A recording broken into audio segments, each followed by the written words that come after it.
Hello everyone, welcome to our third video. In this video, we will talk about advantage of networking, types of connection and flow of data in networking. Let's start.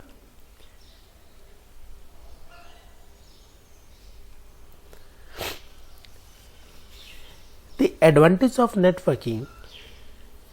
First one is data communications. Network is used to transfer data from one device to another.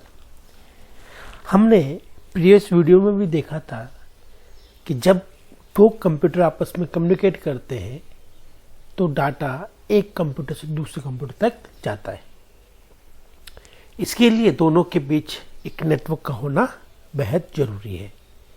तो network का main purpose यही होता है कि वो एक computer से data को ट्रेवर्स करते हुए दूसरे कंप्यूटर पर ले जाए.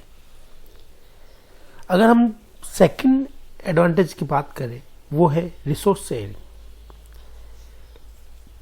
नेटवर्क का एक और एडवांटेज हमें मिलता है वो है रिसोर्स शेयरिंग.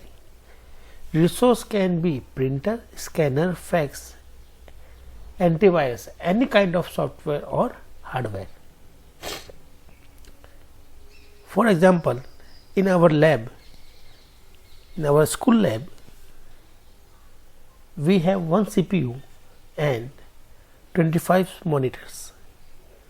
तो ये जो 25 मॉनिटर है वो एक ही CPU से जुड़े हुए हैं, वो एक ही CPU को यूज़ कर रहे हैं.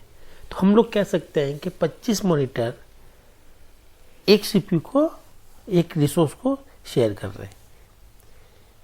ये टेक्निक काफ़ी कॉस्ट इफेक्टिव होती है, काफ़ी पैसा की बचत होती है. तो हम लोग ये भी कह सकते हैं कि एक एडवांटेज हमें कॉस्ट सेविंग का भी मिल जाएगा. अगर हम अनदर एग्जांपल की बात करें वो है कोलैबोरेटिव यूजर इंटरेक्शंस. जैसा कि मैंने एग्जांपल आपको दिया था, एक एग्जांपल यहाँ पर भी मेंशन है, एक एग्जांपल हम स्कूल की बात भी करते हैं. सपोज कीजिए हमारे स्कूल में जब आप लोगों ने सारे प्रोग्राम बनाए हैं पाइथन के या एसक्यूएल के, वो सारे के सारे प्रोग्राम सर्वर से जुड़े हुए हैं. सारे के सारे प्रोग्राम एट द लास्ट एक जगह पर आ जाते हैं. इसी को कोलैबोरेटिव यूजर इंटरेक्शंस कहा जाता है. इस तरीके से क्या हमें एडवांटेज मिलते हैं? इस तरीके से हमें प्रोडक्टिविटी मिल जाती है, कॉस्ट सेविंग मिल जाती है और टाइम सेविंग मिल जाती है. तो सेंट्रल कंप्यूटर होने का सबसे बड़ा एडवांटेज मिल जाता है हम लोगों को. तो हमारे स्कूल में जो आपने देखा है वो सबसे ही अच्छा एग्जाम्पल है कोलैबोरेटिव यूजर इंटरेक्शन का.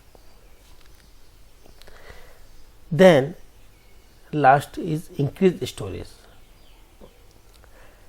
जब कंप्यूटर नेटवर्क बनाया जाता है तो काफ़ी कंप्यूटर को यूज़ करके हम लोग कंप्यूटर नेटवर्क बना सकते हैं.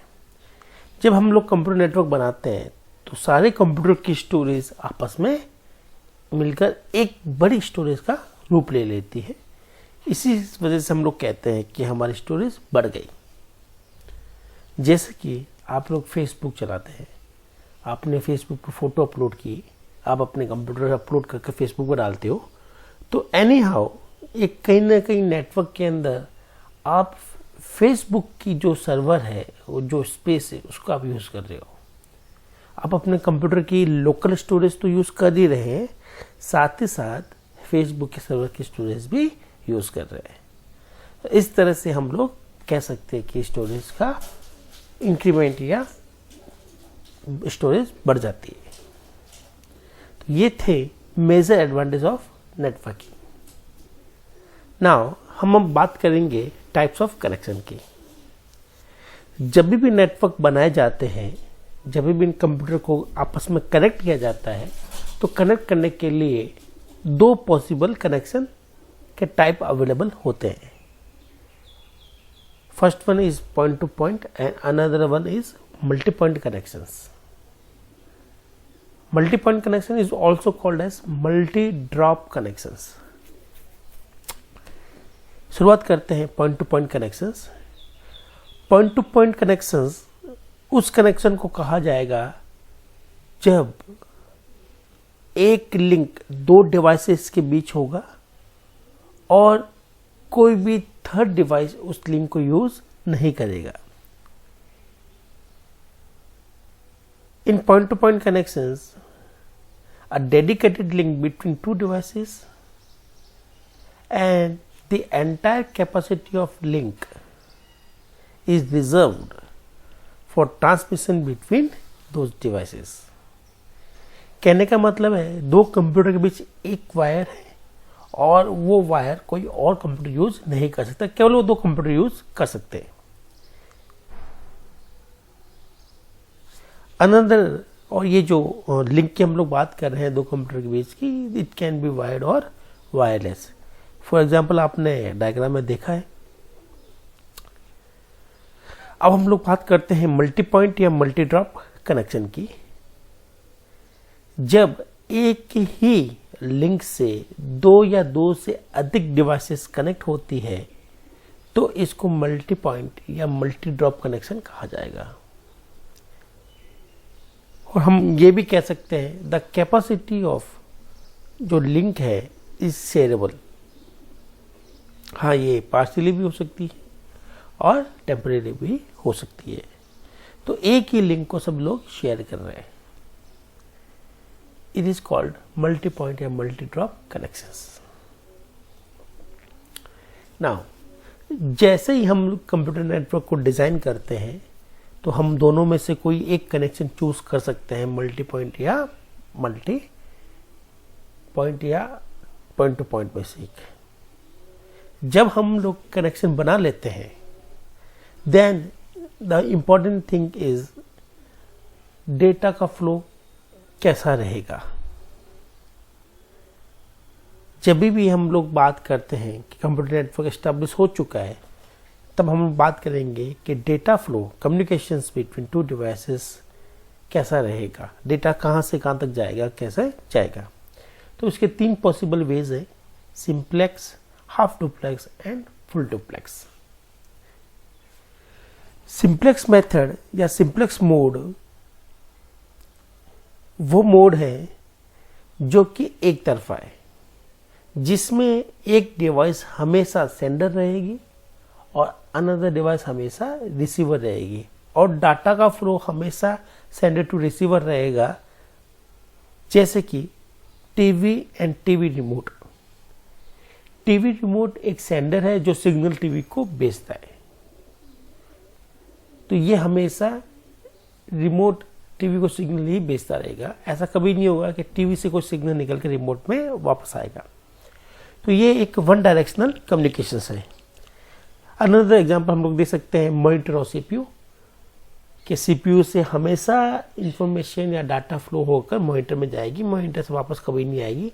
और जो मॉनिटर की हम लोग बात कर रहे हैं वो ओल्ड मॉनिटर है, सिंपल मॉनिटर है।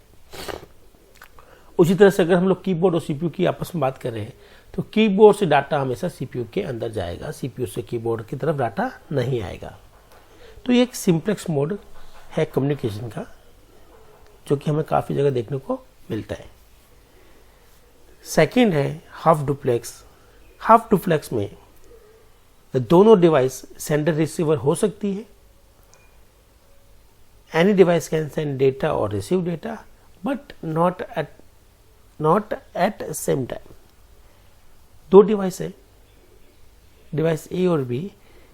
Suppose A send to data to B.